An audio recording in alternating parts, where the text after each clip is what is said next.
mamas, as well as everybody else. This is part 2 of my specialty population of prenatal, postnatal birth recovery, but everybody can take advantage of these exercises. In fact, this part 2, we're going to hit on some things that are actually not even variated or modified for pregnancy or postnatal. Keep in mind, always check with your physician before you start a workout plan. So we're going to come onto the side. So this is for everyone. Everyone can do this work. So this is Sideline. You're going to come all the way onto your side. So if you already did part 2, we were in a seated position and we were doing some side bend mermaids. So if you're following in, or maybe you had to wrangle some kiddos or take a conference call and now you're coming back for part 2. So we're going to lay on our side. Make yourself as comfortable as you can with your upper body. So if you feel comfortable, I'm going to be like this. This is how I feel. But if you'd like to lay your head all the way down, I should have said at the beginning to grab a towel, but we didn't need it for the first part. But you will need a towel for this part. So pause for a moment if you need to go get a towel. And you could always press your head on that. So whatever you can do for your upper body to be comfortable. We're gonna let the knees come together and bend your knees a little bit. So you're your whole body, your torso is straight in line, and your knees are bent, your feet are together. We're gonna keep the feet together. This is called clamshell, glute clamshell. If you've worked with trainers before, this is very common. Even if you've done PT work, physical therapy work, a lot of physical therapists do this work with people. So this is to activate your glutes. So a lot of problems in pregnancy, as well as if we're just a society that sits a lot, unfortunately, and probably if you're sitting at home working, you're sitting at home even more, unfortunately. So this is great if you suffer from sciatic pain. Even truck drivers, everybody can benefit from this. So you're trying to not allow your hips to go back. You want to keep your hips stacked. And you want to feel this right back into the top of your glute. A little different for everybody, but that's generally where you want this to be. How could you could make this more challenging by adding a band to your workout. That's possible, but it's not necessary. Especially if it's not something you have, don't worry about it, because you can just work this in your body. So how many again? About 10 of them. You could do more. You could repeat this. Then we're going to straighten the leg. And your bottom leg, you could do whatever works for you. For more balance, you could just keep the leg staying bent, or to make it more challenging, you could straighten it as well. So up to you. Hip height with the leg and relax through the foot. You're going to kick your leg forward, and the hard part is you're going to kick it back, because now we got baby belly coming forward, so it's going to want to change everything. So your opposite hand that's not supporting your head is going to act a little bit like a kickstand to support you.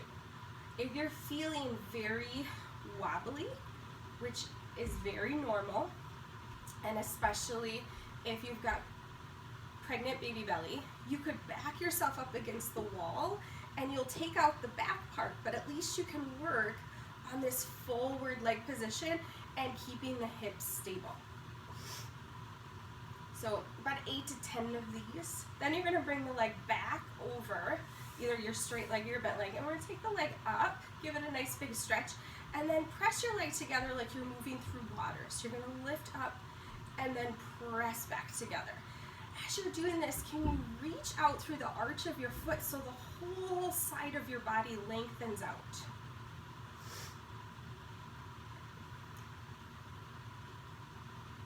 And yeah, just gonna keep going. We're gonna hold here, add on, we're gonna make circles. So imagine the circle is about the size of a basketball, maybe a little bit bigger. So go about 5 or 6 each direction, and then you go reverse. So if you went clockwise, you go counterclockwise. Try to keep your circle even with doing the same roundness on the front as you do the back. And then hold there. We're gonna switch sides. But to switch sides, you're just gonna roll on your back. So controversy, rolling on your back. You know what, for small amounts of time, it is okay to be on your back. So right here, that's fine. What we're going is right into the next exercise. We're gonna do some bridging. Awesome, so relief of the front of your body, squeezing your glutes, a glute bridge. This isn't arching the back, you're keeping all that neutral, and then down. We subtract things like articulation if you're familiar with going up. I'm not even gonna demonstrate because that's for, we're taking that out for pregnant belly. So you just want everything to move in one piece. You're just gonna lift up, hold, squeeze the glutes, and try not to arch your back. You're keeping your torso all in one level piece, just lifting. You could add, if you have a yoga block, or even if you could even take that towel and you could do a little squeeze. You could add that in, or if you do have a yoga block, you could add that in if you wanted to get just a little bit. But we're not trying to intensify inner thigh work while we're pregnant. We're just allowing that to be fluid and natural. We're gonna switch to the other side.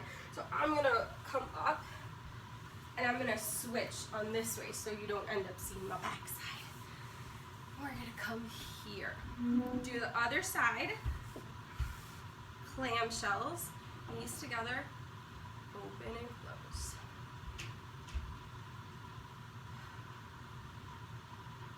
So as far as like what work to do when you're pregnant, as far as your abs, I already talked about, we kind of work around the very specific of what we know when we talk about abs, like crunches, that's what everybody goes to.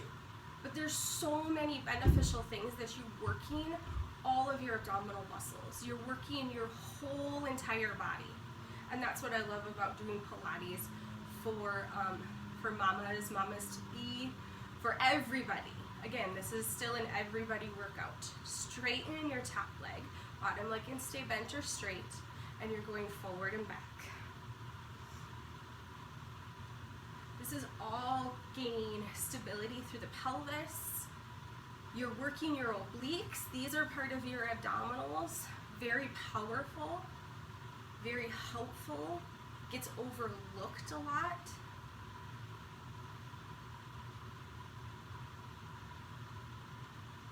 And then after the back, we're gonna come up, you're gonna reach, lift that leg, stretch out through the whole side of your body.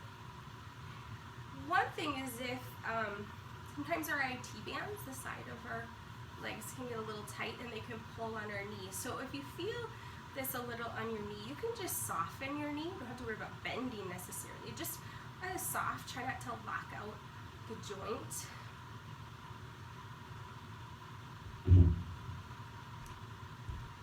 And then those small circles. Again, sometimes the knee gets a little bugged in this work too. So go 5 or 6 each direction. Just nice, even breathing.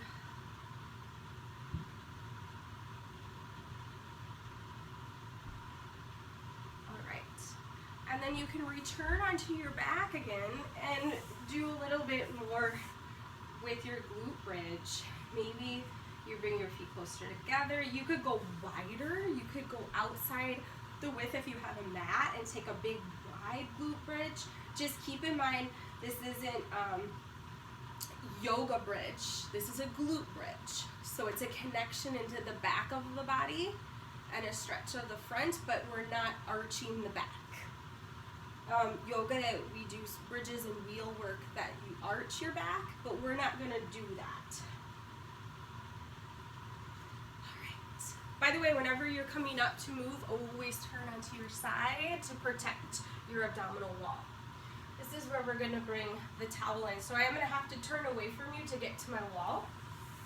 So a catch-all for some aches, pains, just normal things of pregnancy. Keep in mind, again, if you have greater questions, always consult with your physician or your midwife. But for just normal things, and this is also the everybody, I give this to all of my clients if they talk about restless leg, if they have some just overall things, maybe even just stress relief right now. We've got a lot of that. Towel is optional if you do not have a baby in the belly, but if you have a baby in the belly, I do need you to get a towel. I just have a big bath towel. And you also get close to the wall. So this is legs up the wall. So you could do legs up the wall just without the wall, but it's nice to have it for support, and you'll see why.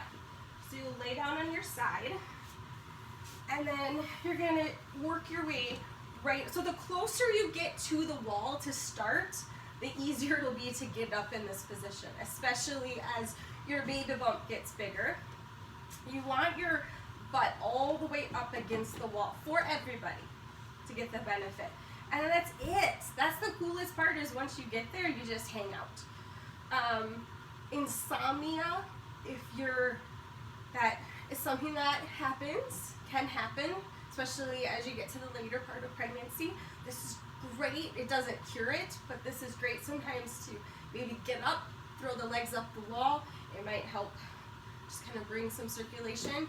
I don't really fully understand why this feels so good, but it really does. It just gets kind of everything flowing. I'm sure there's some theories all out there.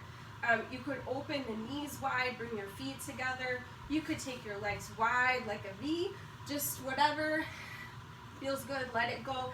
Again, if you're a mama to be, you got a baby in there, get your butt up onto a towel so you're not sitting right onto those lower, the lower part of your back.